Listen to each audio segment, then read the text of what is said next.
Hi, I'm Kevin, again with Life 101. Today we're going to talk about owning your first car. Your first car, especially in our area, our country, is it's a rite of passage. It's a liberation. You know, a lot of us get our first car when we're in high school, in our late high school years, and it's a sense of freedom to be able to come and go whenever, wherever you want. Um, but that freedom comes with a responsibility. You have the responsibility to take care of your car. If you don't take care of your car, it's going to break down. It's a machine, and as a machine, it has a lot of different parts that are very necessary to, have lubricants, have fuel, have, different things changed out. And if you don't do that, then they are going to break down and they're going to make it so you don't have a car anymore, which would kind of suck. You also have a responsibility to everyone else around you. Being able to drive is a privilege. It is not a right. We all have the right to freedom, but we don't have the right to be able to propel ourselves to that freedom. There are many other ways that we can get around, be it public transit, bicycle, whatever. But when you're driving a vehicle, you're propelling a multi-ton weapon down the road at a high rate of speed, and you have a responsibility to everyone around you, pedestrians, wildlife, other vehicles, everyone, to do that responsibly. So I'm not going to do anything covering purchasing your car. We're just going to assume that your parents bought it, and it's their old car, and they gave it to you for the time being.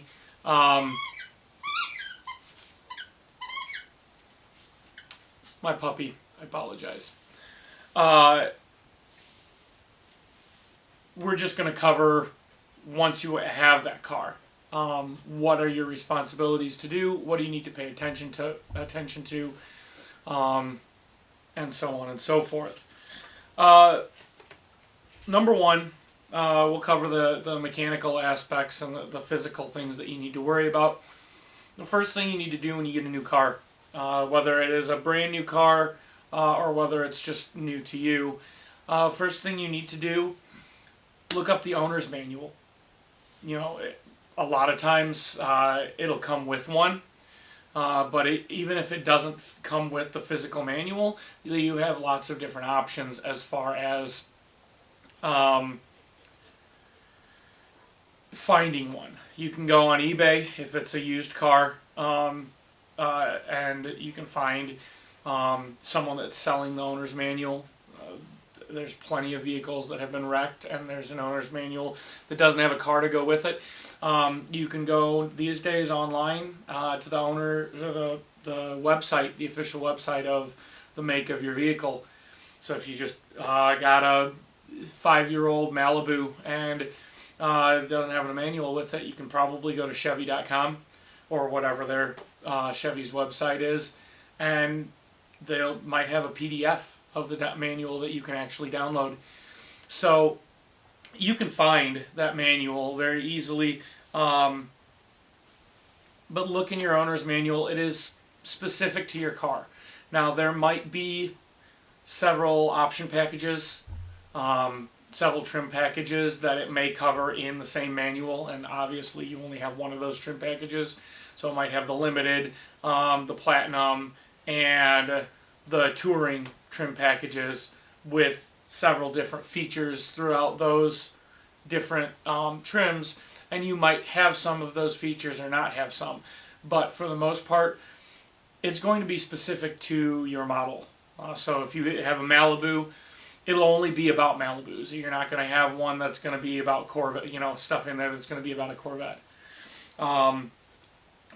It can be, like I said, it can be online. Sometimes I would not put it past car manufacturers these days to not even print it out for you, and just have a little card with a QR code in the glove box that says, "Hey, here's where you go to look up your user's manual." And if you do that, it's just going to be a PDF, and it'll be the exact same thing without having to physically hold it in your hand. It explains a whole bunch of things about the actual vehicle that you're going to need to know. One of the biggest things is your dash lights. There's a whole bunch of indicators. A lot of people call them idiot lights. They're dash indicator lights is, I believe, their proper term. But they will indicate to you if there is a problem. For the vast majority of them, they should flash on when you first start up the car, all of the lights on the entire dash. And that's to indicate to you, hey, these bulbs are working. These indicator lights, it doesn't have a bulb burned out or something that's causing it to not light up. So if it doesn't light up when you start the car up, there's probably a problem with something in that system, and that needs to be looked into, because if it doesn't light up when you start the car, it's probably not going to light up whenever there's a problem, and then you won't know that there's a problem. But every single indicator light on that dash has a purpose, from something as inane as your low fuel indicator, which you really shouldn't ever see, except for when you start up, because you shouldn't let your fuel gauge go below a quarter tank. But we'll cover that in a later section of the video. To your check engine light, or your engine malfunction light, your SRS, which is your airbags, your transmission. There's transmission indicator. There's all manner of different indicators. Your high beams, your fog lights, things like that. So all of these are explained literally one by one, what they are, what they do, when they should light up and when they shouldn't light up in your owner's manual.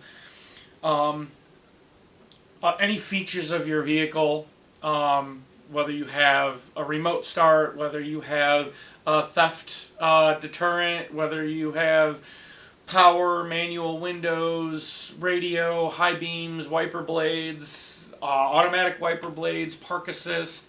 There's literally too many features that come on cars now to be able to list all of them. It's insane how many things that can be packed into an automobile. But they'll all be explained in your owner's manual. Another thing is your maintenance schedule. I touched on it in the intro. Your maintenance schedule is extremely important. A lot of people have come to the opinion that your maintenance intervals are something that is a big conspiracy by the auto manufacturers to try and make you spend more money. I assure you that's not the case. Any vehicle that has parts that have, well, really any machine that has parts that move is going to need lubricants. Those lubricants act as a shield between the different layers of metal and allow it to not damage the metals when it moves.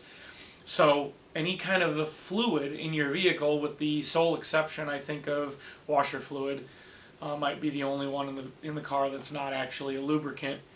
That's what the purpose is. Grease from your grease fittings in your suspension, engine oil, transmission oil, even hydraulic fluid helps to lubricate the hydraulic pumps. I mean, almost everything that's a fluid is a lubricant. So if that wears down, if that breaks down, then you don't have that protective layer in between your metal parts, and you're going to start grinding up the metal parts. And then that's a much, much, much more costly and time-intensive procedure than just changing the oil at your regular interval.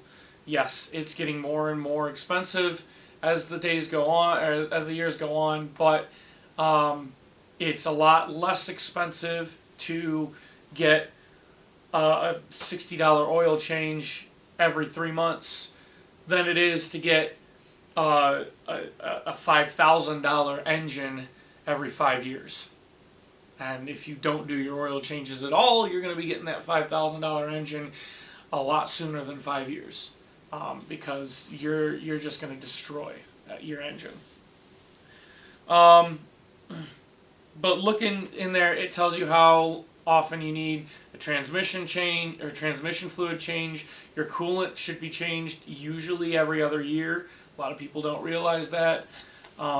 Engine oil, all the different, you've got two different air filters, your engine air filter, which filters the air going into the engine, and your cabin air filter, which filters the air that you breathe in the cabin. A lot of people don't know about the second one, and it can cause your cabin to smell like absolute garbage if that filter gets dirty and it doesn't get changed. I mean, there's a lot of these you can do on your own. It doesn't really matter if you do them on your own, if you know how to do them, or if you take them to a shop and pay someone else, but they need to be done. So, one thing you can do to help keep track of all of this, there are maintenance logbooks. I actually have designed a few. I've got them on Amazon. There'll be a link in the description if you would like to go and get one. And these different logbooks, they'll literally allow you to just jot down and note anytime you do anything to your car. And that can, in addition to helping you keep track of when you've done your maintenance, which will help you keep your car running at its most efficient and with the best performance, it also can add value when you sell your car. Because if you think about it, if you go to buy a used car and the guy you're buying it from says, hey, I've got a maintenance logbook, this is everything I've done, it's when I've done it, where I did it, you know, all of that information, you're looking at this like, dude, this guy knows what's up, this guy knows how to care for a car. This is probably a much better cared for car than Joe Schmo that you looked at yesterday, who didn't have any indication of even when he did his last oil change. So if you have that and you can look back and you can say, hey, I got the oil changed every 3,000 miles on point religiously for the past 5 years that I've owned it. This is when I changed the serpentine belt. This is when I changed the transmission fluids, the air filters, all of that. I had an issue with the engine. I had to have the head gasket replaced. Here's when it was. Here's how much mileage was on it, so on and so forth. So that can really, really help you upsell the value of your car. Another thing that it says in the owner's manual is the tire pressure and the tire size. That's not only in the owner's manual, that's also on a placard either in the glove box, in the trunk, or most likely on the driver's side door jamb. So if you open your driver's side door and you look at either the inside of the door or the outside where the door latch is, usually there's a placard there, and it'll actually tell you the tire size for all 4 tires on the vehicle and for the spare.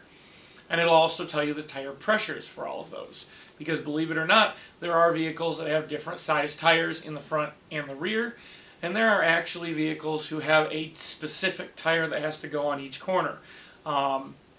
Sports cars, specifically the Corvette, I know, is one that is like that. They have directional tires, or at least they used to. So you cannot move the tires from the driver's side to the passenger side and back and forth. They have to stay on the same side, and they have a different size tire in the back than they have in the front, so you can't change those either. So you can't even rotate their tires, which is another thing it tells you, how often you need to rotate your tires, or if you can, in your owner's manual. But a lot of people think that I've encountered that the pressure you need to put your tires at is just written on the side of the tire. That's what comes with the tire, so that's what you should probably inflate them to, which is 100% incorrect. You will not get good performance out of your tire if you inflate it to what it is on the sidewall. That is there to tell you the maximum amount of tire pressure that that tire can handle. So each vehicle is formulated based on the weight of the vehicle and the portion of that weight that's on each tire to have a specific pressure in each tire. A lot of times it's the same pressure all the way around. Sometimes it isn't. I've seen them where it's a different tire pressure in the front than it is in the rear. So you need to look at that, and that's formulated to make sure that the entire tread is flat against the surface of the road. If you put too much pressure, it's going to bow out, and then you're only getting the center portion of the tire contacting the road. If you have too little pressure, it's going to do the opposite. It's going to bow up, and then you only have the outside portions touching the road, so you're going to get less traction. Now, depending on the circumstance, you might get better fuel mileage to a degree, but it'll be a negligible amount, and you're going to suffer in performance, in traction, in almost every other area, not to mention you're going to wear your tires out twice as fast. So, saving 3% on the fuel mileage is going to be negligible when you have to pay twice as much because you have to replace your $300 tires twice as often. So, the other things it has on the sidewall that you definitely need to pay attention to, in addition to not going over that tire pressure, is it actually has a speed rating and a weight rating that the tire is rated to be able to carry. So if you've got, you're looking for different tires, you don't like the brand that your car came with, you want to pay attention to the speed rating, especially if this is something you're going to be driving fast. You want to make sure you're not going to be driving it faster than what it's rated for, otherwise the rubber can actually overheat and fail. And then same with trucks. If you haul things, you want to make sure that you're not hauling more than your weight rating. So you want to get a tire that can rate to hold whatever weight you normally haul. I want to do a video in the future, just like I'm doing a video on how to not get had by a car dealer and get a good deal on buying a car. I'll do another video on how to change a tire. But in short, that's one of the most basic things after learning how to check your oil level and things like that. Just do basic checks under your hood. Learning how to change a tire is one of the most basic things. And the reason being, yes, a lot of car insurance companies have a roadside service for a very cheap premium to add on to your car insurance. A lot of people get AAA, or you just don't really travel without, your significant other that does know how to change a tire, or, whatever. But yes, you can use your roadside service, but you're going to be waiting for them to show up. And if you give yourself a 15-minute window to get to work and you get a flat tire on the way in, if you know how to change it yourself, you can probably change your tire and be on your way and make it to work on time. If you don't know how, it might take more than 15 minutes in general for your roadside service to show up. And then you're left either waiting for it or flagging down some rando to bring you to work, or calling a friend to pick you up on their way in, or whatever, and leaving your car on the side of the road. So it's a good skill to have. It's not absolutely essential, but it'll really, really benefit you. And there's a lot of tips that I can give in that video to show that, in all honesty, almost anyone, regardless of your physique and your strength capabilities, really can change a tire on a regular passenger vehicle. Now, if we're talking like a dually, which is the two tires bolted together on the back of like a semi or a farm truck, or a big pickup, those are a different story. But for the sake of a regular video, most people have just single tires on all four corners. They're really easy to change. Keep your tire inflated properly, or keep keep your tire properly inflated, and keep your tools for changing a tire. Make sure they're in your car, because the worst feeling in the world after spending all that time learning how to change a tire is getting that flat tire and realizing that you made sure that all four of your tires were inflated to their proper temperature, and you forgot you had a fifth tire, which was in your trunk that you never even thought of, or underneath the vehicle on a winch system, or on the back on a bracket, or wherever your spare tire happens to be. Yeah, having that spare tire be flat when you need to change a flat kind of defeats the purpose. So make sure that's inflated as well. Make sure you have a working jack. Make sure you have a tire iron or applicable alternative to make sure that you can get the lug nuts off and then back on. So make sure all of your stuff is prepared, and do that ahead of time, because it's real easy for that to slip your mind when you only need it once every who knows how many years. So make sure that that's a regular thing that you check. Check it whenever you switch from summer to winter. For those of us that are in climates that have a noticeable winter, when you put your scraper, your ice scraper in your car, and all of that, check your stuff. You're already getting in your trunk to put your ice scraper in it. Another good thing to have is an emergency kit and blanket. It's not really essential, but you can get one for real cheap. Most of the basic ones have a couple of Band-Aids, maybe some antibacterial ointments, a little bit of gauze, maybe a couple of packets of aspirin or painkillers, anti-inflammatories, something like that. I've got one. It looks like a little backpack, but I can literally hold it in the palm of my hand. It's tiny, and it's got a little Velcro strap on the back, or Velcro strip. So I just go underneath my in the passenger footwell on the back seat, and I just Velcro it right to the carpet right there.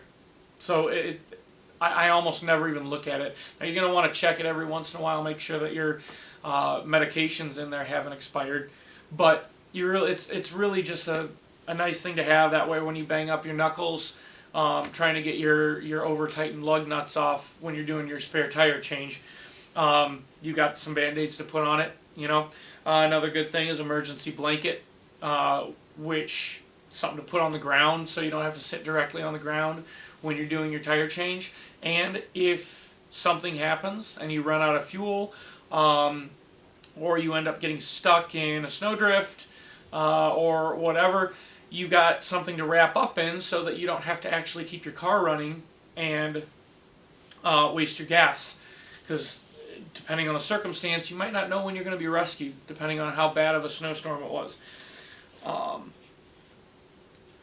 Another thing to pay attention to that is, again, in your owner's manual, sensing a reoccurring theme here, fuel. Your recommended fuel grade is extremely important.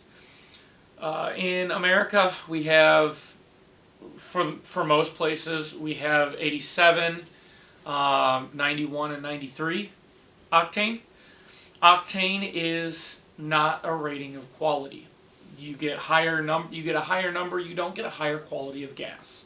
That is not what octane is. Octane is actually a rating that indicates resistance to detonation. So it takes a higher temperature and pressure to detonate, to make explode a higher number. And that's why when you go up into more mountainous regions, a lot of times you'll find a lower octane. So you might actually find 85 octane. If you go up into Colorado and into mountainous regions in the Appalachian Mountains, the Rocky Mountains, you'll find a lower octane, which in a lower atmospheric pressure makes the pressure in your engine lower, which means you don't need as much of a resistance to higher pressure. So you can use a lower octane, but be very, very careful if you happen to be driving through there. Make sure that you're paying attention to what you put in your tank, because the low octane fuel, what we have that would be 89, might be 85. If you fill up with that, and then you come back down to our normal elevation, you might experience engine issues because you might experience what's called knock or detonation, which is when the fuel in your engine compartment explodes without the stimulus of the spark plug, and that can cause a lot of damage in your engine to the degree that it might actually ruin your engine and you have to buy a new one. So pay attention to what's being put in your car, and know that you don't have to pay the higher amount for higher octane fuel if your car doesn't need it. And your car will say in the owner's manual what it needs. Some cars do need it. If you have a vehicle that is a higher performance vehicle, it might have something called high compression, where it actually is designed to put high pressure in the chamber, the combustion chamber. If that's the case, you do need that high octane fuel. If you have a supercharger, a turbocharger, or nitrous injection. The first two are a lot more common from the factory, but there's a lot of people that do performance modifications and will put nitrous injection in their car as well to fine-tune and give them a little bit more of a boost in a certain RPM range. So, but if you have that, a supercharger or a turbocharger, it might tell you you need premium or high-octane fuel. If you need that, you need to use it. You can't. That's not the auto manufacturer trying to scam more money out of you. You're paying that money to the gas station, not to the auto manufacturer. They don't actually care how much you pay for fuel. They're telling you that to make sure you don't damage your engine. So if you need that, you need to put the higher fuel in, higher grade fuel in. If you don't need that, you're literally wasting your money. That's it. You're wasting your money because your car doesn't need it. And they put all the same cleaning products. The cleaning products in gasoline are an additive. It's an extra additive that they put in. And they put the same additive in all of the different grades as far as cleaning goes. So it has all of the same cleaning capacity all the way up the range.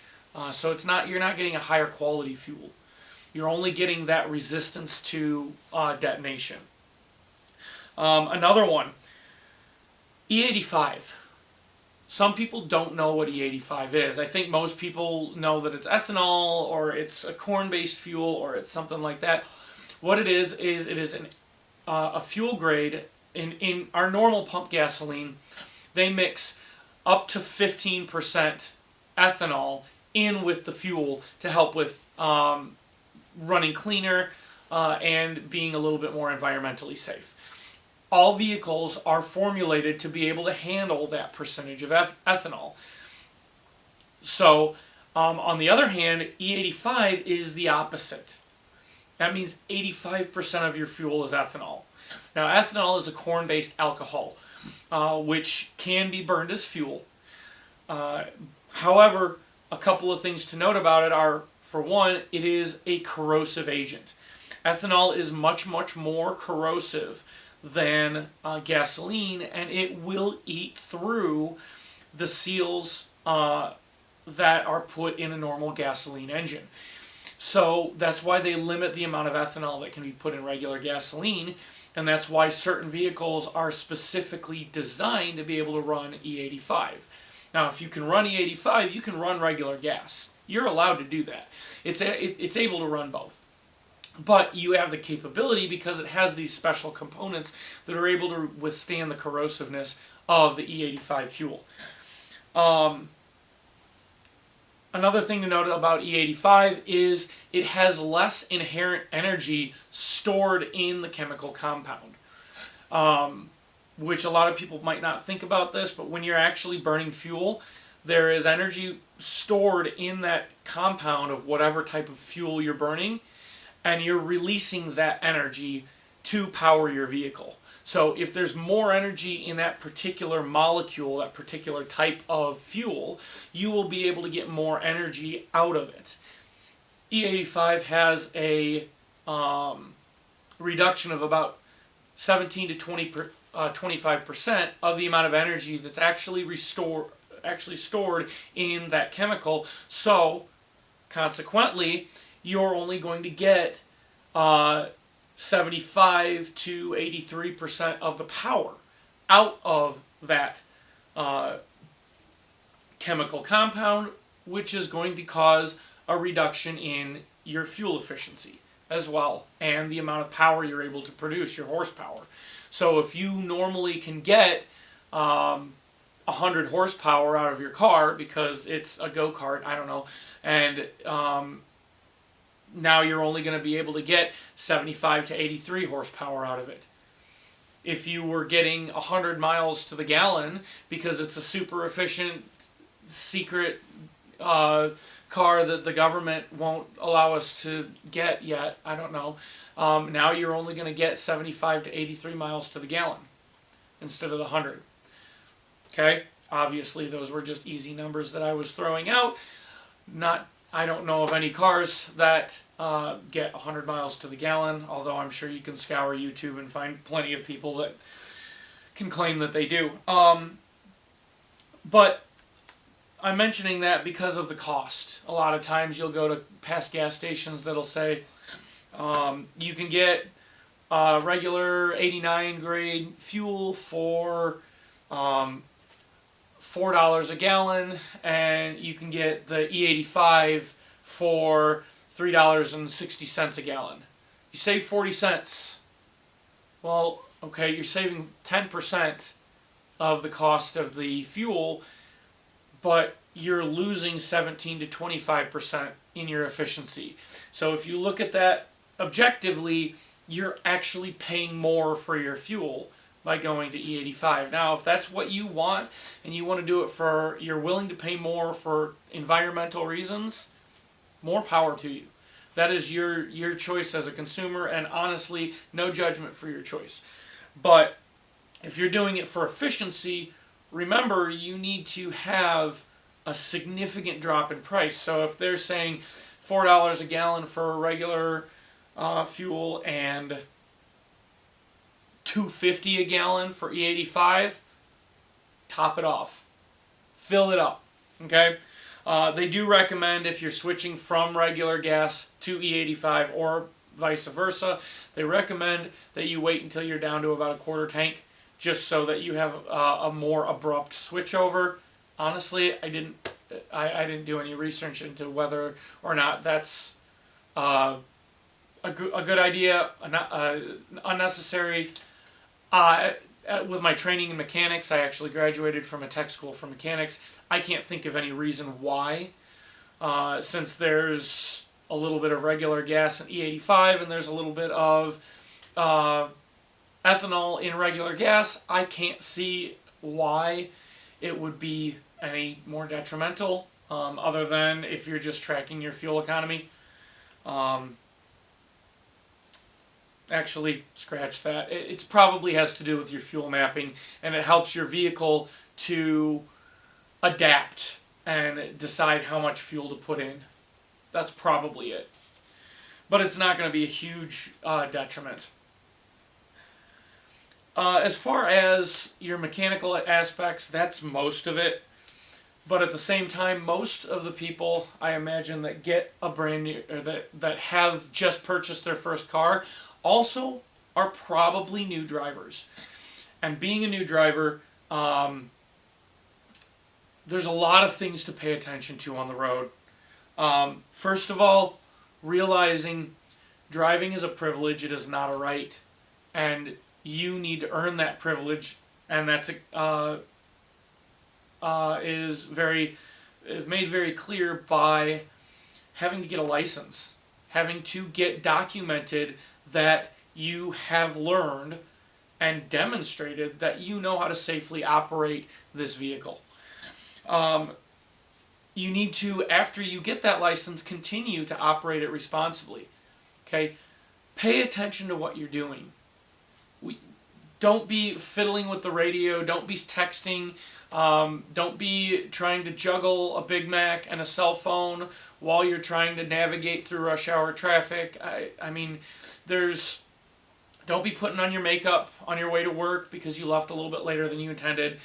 There are many different things that you can do, and it only takes a fraction of a second for you to lose the opportunity to avoid having a wreck, causing damage, potentially killing someone. Because when you boil it down to it, you are driving a weapon. And oops, I wasn't paying attention is not going to make someone's parents feel better that you killed their kid. I mean, I hate going dark about it, but that's the reality of the situation. And if you don't understand the severity, then you should not be driving. So keep that in mind, that regardless of what your intent, regardless of how you thought, oh, it was just a text, oh, I was just skipping a song, whatever, make sure that whatever you are doing, you are paying full attention and have full control and are in full awareness of everything around you. I cannot emphasize that enough. Realize that certain vehicles take longer to stop. Certain vehicles accelerate faster. Okay, the bigger the vehicle in general, the harder it is to get that vehicle to stop. The smaller the vehicle, the quicker it can stop. In a car, you're right in the middle. A car or a light truck, you're right in the middle of that equation, or that slider bar. Semis take massively longer to stop than a car or a light truck. Do not cut off a semi, especially if you're going to slow down. Okay? Semis cannot stop that fast, and they will plow into you. If you think, oh, I've got 5 car lengths worth, I can sneak in between these 2 semis, you're playing with fire. Because if that semi can't stop, you're going to be pancaked between the 2 semis. That is what it is. Okay? Furthermore, think of it from the other direction. You are the semi when you're talking about smaller vehicles. Motorcycles, those little 3-wheel things that have been coming out. I can't even remember what they're called. Spiders or something like that. Those things are tiny.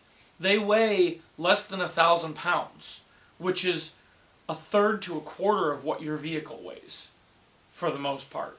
Okay? They can stop on a dime. And if you jump in behind one, and then some sort of traffic happens, and they stop, you're going to pancake them against the car in front of them, and that's probably going to kill them.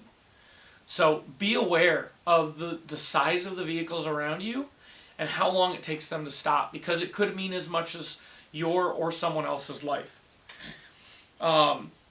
Headlights, turn signals, horns. All right. Your headlights are essential for you at night. I should not have to say this, but your headlights illuminate the road. When it gets dark, if you turn your headlights on, they will illuminate the road. I feel that this needs to be said because I have, over the past several weeks, been driving at night. I work the night shift, so I drive a lot at night, going to and from work. And I probably need more than one hand to count the amount of times that I've seen some Nimrod driving through the city in pitch dark with his headlights off. I don't understand it. I don't understand it. Yes, there's street lights, but here's the other factor. Headlights don't just help you see the road. Headlights, taillights, and parking lights help others see you.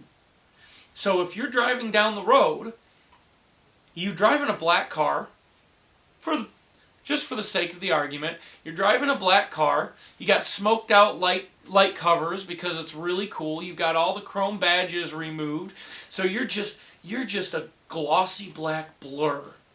And you got your headlights off. Your taillights obviously are also off. How is anyone going to see you? Okay?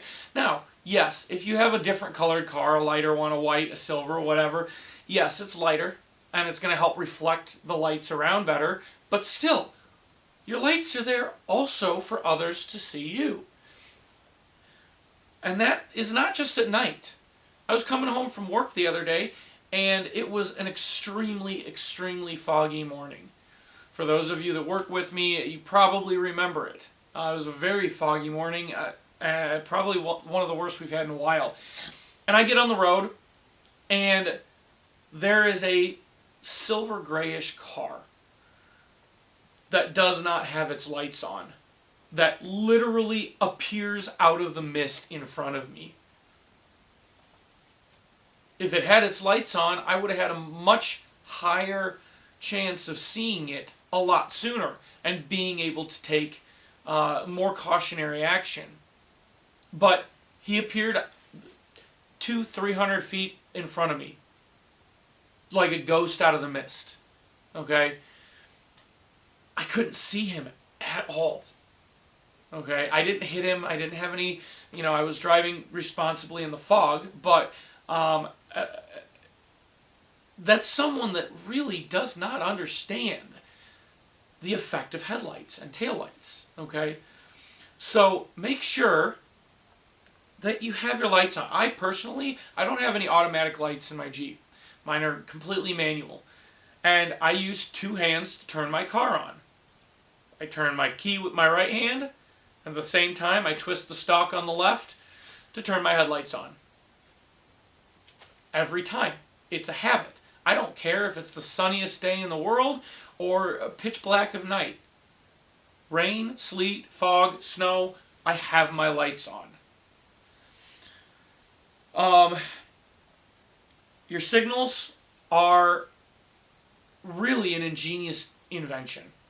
Someone decided, you know what, it'd be really awesome to be able to see if someone is, what someone's intent is when they're on the road. That way, if I'm going to make a turn, I don't know at the last second when they turn that they're going to make a turn as well. If you're going to make a right turn at an intersection, you're watching to your left at the car coming on. If he puts his signal on when he's supposed to, you've got plenty of time to go and get off into traffic. As opposed to when he comes in and just all of a sudden slows down and zips in, and now you don't have time to turn because there's a car right behind him. Not to mention, he's grateful, the car behind him is grateful that he noticed the brake lights because the guy didn't signal intent to slow down and turn in the first place. Okay? They are there to protect you. They're there to indicate to everyone around you what you're doing. If you're going to change lanes, if you're going to merge into another lane, you put your signal on to let the guys over there know, hey, I'm going to jump in here. Then they can slow down, make a pocket for you so you can get over. If you're going to turn, you put your turn signal on. It lets the guys behind you know, hey, I'm probably going to be slowing down here soon. Okay? So use your signals. It takes a few seconds. And even a lot of cars nowadays, they have a lane change feature where if you tap your signal stalk instead of actually tapping it down until it clicks, it'll do 3 quick blinks. So you can indicate tap, I indicate I'm going to merge into the next lane, I merge over, and after those 3 blinks, it doesn't keep going. That way you don't look like an absolute moron driving down the road with your turn signal on because you forgot to turn it off after you merged into another lane. Your horn. A lot of people think that a horn is an audio expression analogous to the middle finger. The horn is actually not a mechanism for you to express your displeasure at other drivers. The horn is a piercing, audible alert to danger. So if you are driving down the road and something happens that you realize that you are not going to be able to stop in the distance that others around you expect you to stop. Okay? Maybe you're going 20 miles an hour over the speed limit, the light turns yellow, you think you can make it, you come to the realization, oh crap, I can't. You slam on the brakes, you're not going to be able to stop before you're in the middle of the intersection. You lay on your horn to alert everyone around you, I am endangering you. There is a hazard coming at you. Okay? It's not to let someone that just cut you off know that you're pissed at them. Okay, it's to alert people of a danger. When someone's trying to merge into your lane and they didn't notice you were in their blind spot, you hit your horn. It's oh crap, there's someone there. It is an alert to let others around you know that there is danger, there is imminent danger. Okay? We have, in our society, we've diluted that effect to the point where a horn is just now viewed as, oh, there's some other yahoo that's pissed at me on the road. Oh well, but the horn, its original intent is it was a loud, piercing sound to alert other drivers that there is danger abroad. Okay? Cops. Here's another topic that I'm going to do a whole nother video on, because obviously I'm getting really into this video and it's taking a lot longer than I thought it would. Basically, to deal with cops, treat them like people. I realize that there are a lot of different political views on cops these days, and I don't want to get into politics, and I don't want to see any big discussion on how, any kind of lives matter in the comments, blue lives, black lives, anyone. I don't want any big political, because everyone's lives do matter. There are bad cops. There are good cops. There are a lot of issues that need to be resolved in the municipal. Okay, but that is not the topic for this video.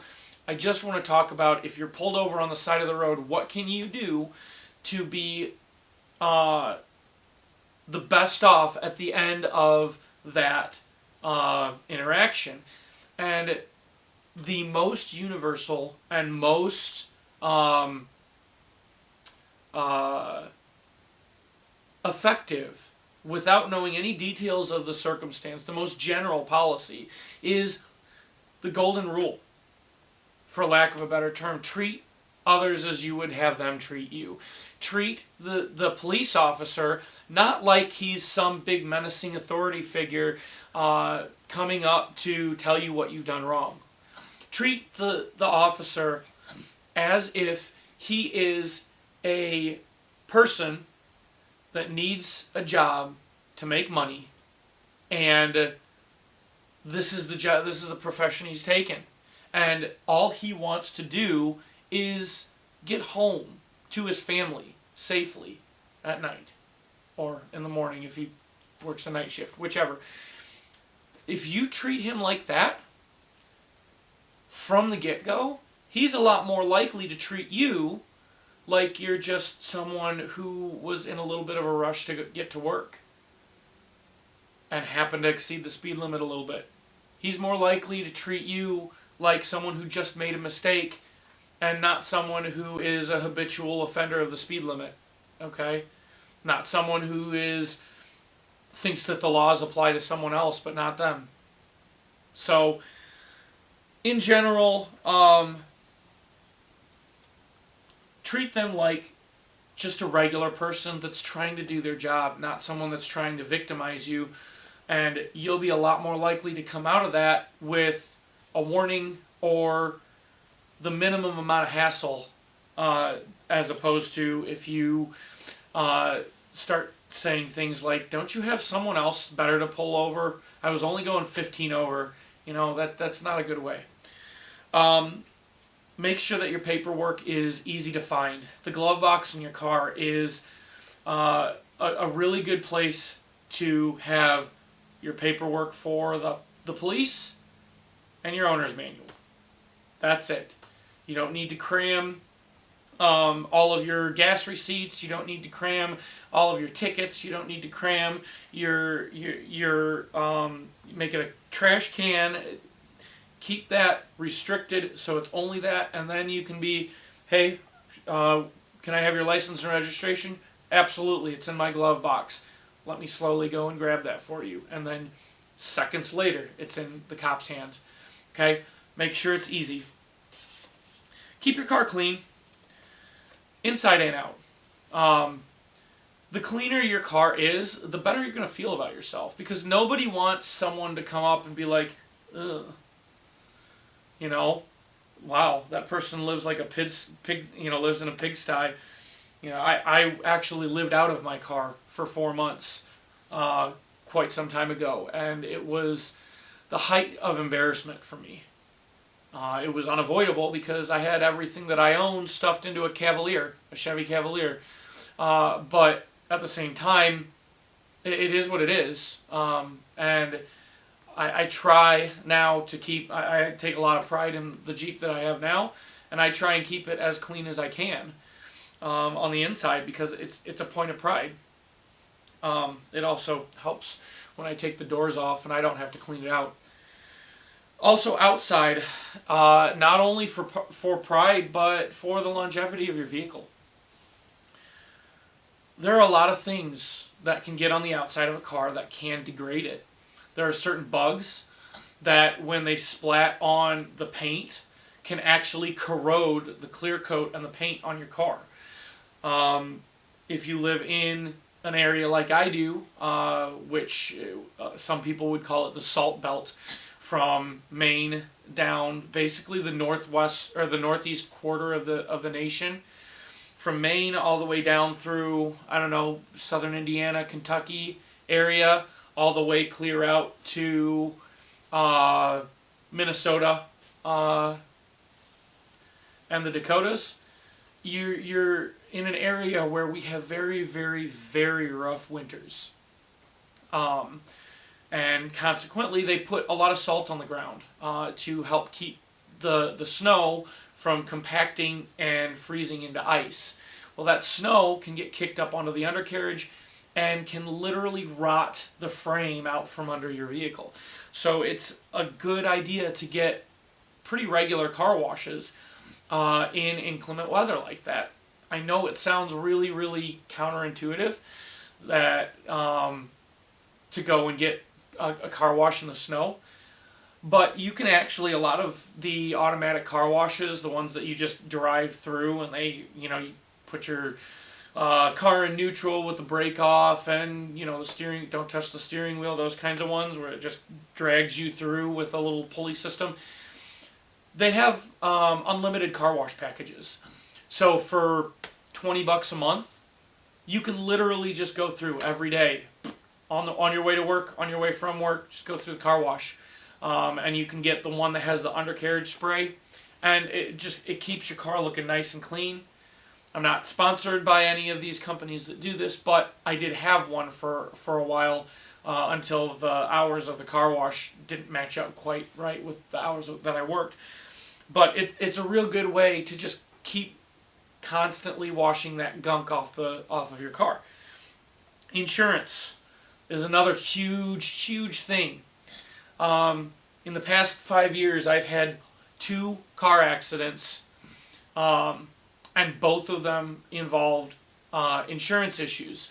The first one, my car ended up getting totaled, and the other driver was insured, but he was what they call underinsured, which means he didn't have enough insurance coverage for the payouts that were needed.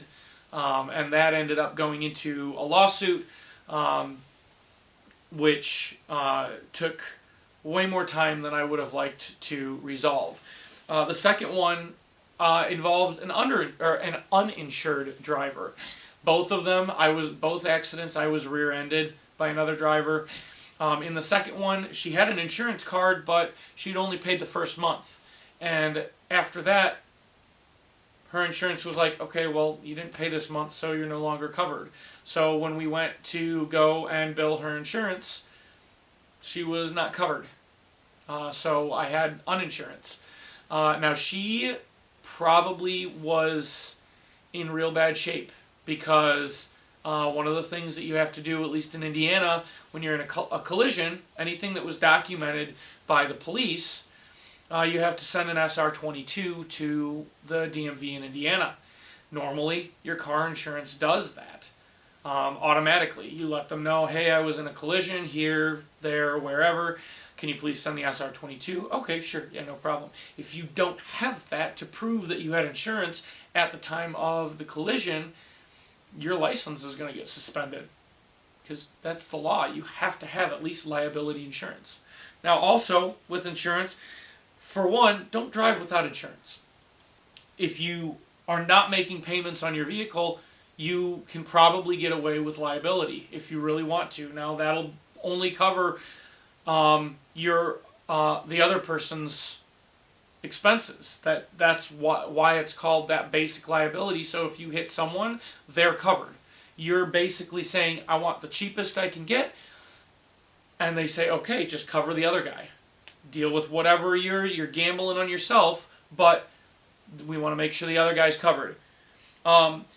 If you're making payments on your vehicle, your lender might require you to have full coverage.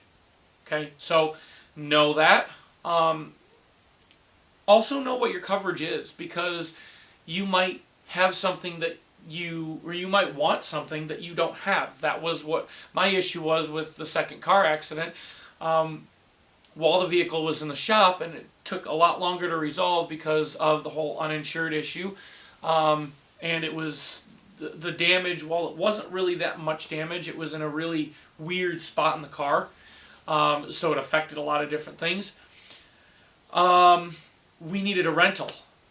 Well, since the other person normally would have covered that, but they were uninsured, I didn't have rental coverage, which I didn't realize. I thought my car insurance just covered a rental in the event of a crash. Well, apparently that was like $25 a year, and it was an elective.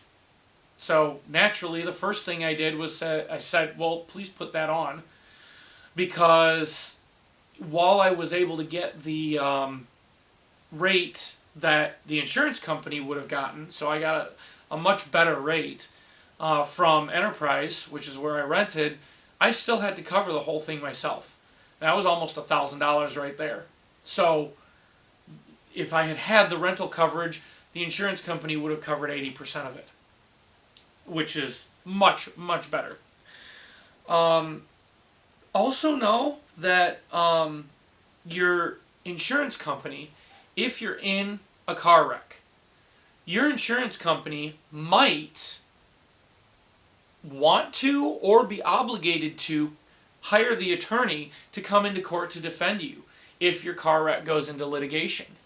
You might not be on the hook for that attorney. So contact your insurance company if that's the case, and see if that's going to happen, like if you get sued by the other person. So that's something that I learned through my whole lawsuit. I did not realize that. Lastly, your mechanic. All of your mechanical work, if you're not doing it yourself, you're going to have to take it to a shop.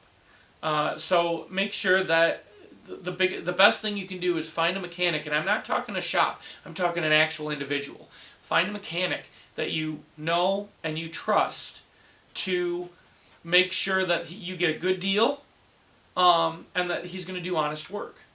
And then whenever you find that person, and they're tough to find, not because there's not a lot of them around, but because you usually have to go through several that you don't, that just rub you the wrong way before you find the right one. But once you find that person, follow them to whatever shop they go to, as long as it's practical and it's not across the country. But this is a lot longer than I thought it would be. Thank you for sticking with me through it. I hope you learned a lot. If you got a lot of good information on it, like, subscribe, comment anything that you want to say in the description or in the comments down below. Hit the notification bell to hit my next probably excessively long video, and have a great day.